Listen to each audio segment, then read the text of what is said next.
আমার প্রিয় ছাত্রছাত্রীরা, সোমনাথদার কোচিং সেন্টারে তোমাদের সবাইকে স্বাগত। আজকের ভিডিওতে থাকছে মাধ্যমিক আধুনিক ভূগোল ও পরিবেশ দশম শ্রেণী সম্পূর্ণ পরিমার্জিত সংস্করণ।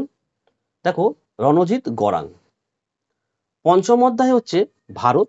এই ভারতের অনুশীলনী প্রশ্ন উত্তর নিয়ে আজকে আলোচনা হবে। এর আগের ভিডিওতে কিন্তু প্রত্যেকটি অধ্যায়ের প্রশ্ন উত্তর কিন্তু আমি আপলোড করেছি। এই ভিডিওর ডেসক্রিপশন বক্সে তোমরা যাও, 4টি সাবজেক্টের প্লে লিস্টে লিঙ্ক পাবে, জীবন বিজ্ঞান, ভৌত বিজ্ঞান, ইতিহাস, ভূগোল। লিঙ্কে ক্লিক করে অবশ্যই তোমরা ভিডিওগুলোকে দেখে নিও। আর তোমরা কোন প্রকাশনীর বই পড়ছো অবশ্যই কমেন্ট করে জানিও। তো চলো আমরা ভিডিওটি শুরু করি। একের প্রশ্ন দেখো, কেন্দ্র শাসিত অঞ্চল লাদাখকে পৃথক করা হয়েছে। উত্তর লিখবে জম্মু ও কাশ্মীর থেকে। হয়েছে।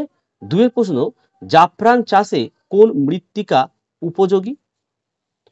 উত্তর লিখবে তোমরা অপশন বি এরটা লিখবে, কারে ওয়া। হয়ে গেল। 3, শিবালিক ও অবহিমালয়ের মধ্যের উপত্যকাকে বলে? উত্তর লিখবে দুন উপত্যকা বলে। 4, গঙ্গার সাথে যমুনা সঙ্গম নিম্নলিখিত স্থানে অবস্থিত? উত্তর হচ্ছে অপশন বি লিখবে, এলাহাবাদ। 5 প্রশ্ন, গ্রস্ত উপত্যকার মধ্য দিয়ে প্রবাহিত নদী? উত্তর হচ্ছে নর্মদা। 6 প্রশ্ন, কোন রাজ্যটি বৃষ্টির জল সংগ্রহণে অগ্রণী? উত্তর হচ্ছে ডি এরটা লিখবে, তামিলনাড়ু। 7 প্রশ্ন, মৌসুমী বিস্ফোরণ প্রথম দেখা যায়? উত্তর হচ্ছে অপশন এ লিখবে, কেরলে। 8 প্রশ্ন, নিম্নলিখিত কোন প্রকার মৃত্তিকা অনুর্বর? উত্তর হচ্ছে অপশন সি লিখবে, ল্যাটেরাইট মৃত্তিকা। এবারে আমরা সত্য মিথ্যাগুলো দেখে নেব। তো দেখো, একের দাগের প্রশ্ন কি বলেছে? শ্রীলঙ্কা ভারতের সীমানায় সংযুক্ত একটি প্রতিবেশী রাষ্ট্র। এটি কিন্তু ভুল অ্যান্সার। 2 প্রশ্ন, গঙ্গা সমভূমির প্রাচীন পলিমাটি গঠিত অঞ্চল হলো ভাঙার। এটা একদম রাইট অ্যান্সার। 3 প্রশ্ন, আরাবল্লী একটি নবীন ভঙ্গিল পর্বত। এটি একদম ভুল অ্যান্সার। 4 নম্বরের প্রশ্ন, লোকটাক ভারতের বৃহত্তম উপহ্রদ। এটিও কিন্তু একদম ভুল অ্যান্সার। 5 প্রশ্ন, বিহার ও ছত্তিশগড়ে চিরহরিৎ বনভূমি দেখা যায়। এটাও একদম ভুল অ্যান্সার। 6 প্রশ্ন, পশ্চিমঘাট ও নীলগিরির মধ্যে ফাঁকটি হলো পলঘাট। এটি একদম রাইট অ্যান্সার। 7 প্রশ্ন, কৃষ্ণ মৃত্তিকার অপর নাম হলো রেগুর। এটিও একদম রাইট অ্যান্সার। এবারে আমরা উপযুক্ত শব্দ বসিয়ে শূন্যস্থান পূরণ করো দেখে নেব। তো দেখো, 1 প্রশ্ন কি বলেছে? উত্তর পূর্ব ভারতে গ্রীষ্মকালে সৃষ্ট ধূলিঝড় হলো? উত্তর লিখবে আঁধি। 2 প্রশ্ন, অরুণাচলে ব্রহ্মপুত্র ড্যাশ নামে পরিচিত? লিখবে সিয়ং ও দিহং নামে পরিচিত। 3 প্রশ্ন, দেবপ্রয়াগে ভাগীরথী ও ড্যাশ নদীর মিলনে গঙ্গার সৃষ্টি? উত্তর লিখবে অলকানন্দা। 4 প্রশ্ন, অন্ধ্রপ্রদেশের বর্তমান রাজধানী হলো? উত্তর লিখবে হায়দ্রাবাদ।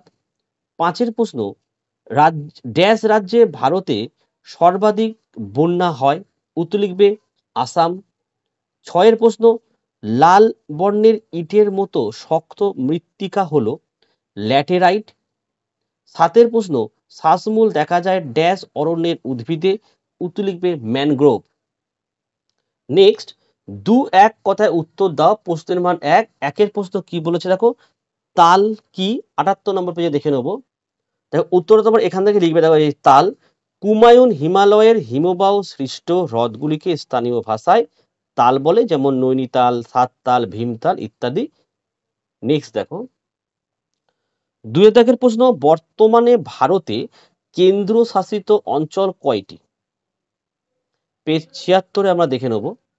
দেখো এটা 76 নাম্বার পেজ, দেখে নাও। ভারতে দেখো 9টি কেন্দ্র শাসিত অঞ্চল ও রাজধানীর নাম দেওয়া রয়েছে, দেখতে পাচ্ছ ওখানে। তাহলে উত্তর কি হলো? 9টি কেন্দ্র শাসিত অঞ্চল রয়েছে, ঠিক আছে। 3 নম্বরের প্রশ্ন কি বলেছে দেখো, ছিটমহল বিনিময় চুক্তি কোন শহরে সংগঠিত হয়? এটি আমরা পেজ 75 দেখে নেব। দেখো, ছিটমহল বিনিময় ও যে ভারতের পশ্চিমবঙ্গ ও বাংলাদেশের মধ্যে অনেকগুলি ছিটমহল ছিল। 2015 সালের 7ই মে ভারতীয় পার্লামেন্টে আইন পাসের মাধ্যমে এগুলির বিনিময়ের ব্যবস্থা করা হয়। এই উপলক্ষে 6 জুন 2015 সালে উভয় দেশের প্রধানমন্ত্রী ঢাকায় চুক্তি স্বাক্ষর করেন। তাহলে উত্তর কি লিখবে তোমরা? ঢাকায়, ঠিক আছে। নেক্সট দেখো, নেক্সট হচ্ছে আমাদের 4 নম্বরের প্রশ্ন। দেখো, কেরালা উপকূলের বালিয়াড়ির নাম কি? এটা আমরা 85 পেজে দেখে নেব। দেখো উত্তরটি তোমরা দেখো, এই যে দেখো, মালাবার উপকূলীয় সমভূমি মানে হচ্ছে কেরালার এই সমভূমিতে অসংখ্য জলাভূমি দেখা যায়। এখানকার বালিয়াড়িগুলিকে স্থানীয় ভাষায় কি বলা হয়? টেরিস বলা হয়। তাহলে উত্তর তোমরা কি লিখবে? টেরিস। নেক্সট হচ্ছে আমাদের 5 প্রশ্ন, কোন মাটিতে কার্পাস চাষ ভালো হয়? এটা 102 নম্বর পেজে দেখে নেব। দেখে নাও, রেগুর মাটি তুলা চাষের জন্য বিশেষ উপযোগী, ঠিক আছে।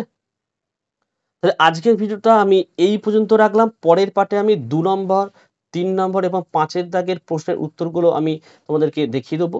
আর তোমরা যারা মাধ্যমিক পরীক্ষা দিতে চলেছো, তোমরা যদি ভালো রেজাল্ট করতে চাও, সোমনাথদার কোচিং সেন্টার থেকে স্বল্প মূল্যে প্রতিটি সাবজেক্টের অধ্যায়ভিত্তিক নোট সংগ্রহ করতে পারো নিচের হোয়াটসঅ্যাপ নাম্বারে যোগাযোগ করে। ভিডিওগুলো গুলো তোমাদের কেমন লাগছে সেটা কমেন্ট করে জানিও। ভালো লাগলে একটি লাইক করো এবং চ্যানেলে নতুন হলে চ্যানেলটিকে সাবস্ক্রাইব করো। পাশে থাকা বেল আইকন প্রেস করে অল নোটিফিকেশনটা কিন্তু অবশ্যই অন করে দাও, যাতে আমি যখনই কোনো ভিডিও আপলোড করব সবার প্রথম যেন তোমাদের কাছে পৌঁছে যায়। তাহলে আজকের ভিডিও আমি এখানেই শেষ করলাম। তোমরা প্রত্যেকে ভালো থেকো এবং সুস্থ থেকো।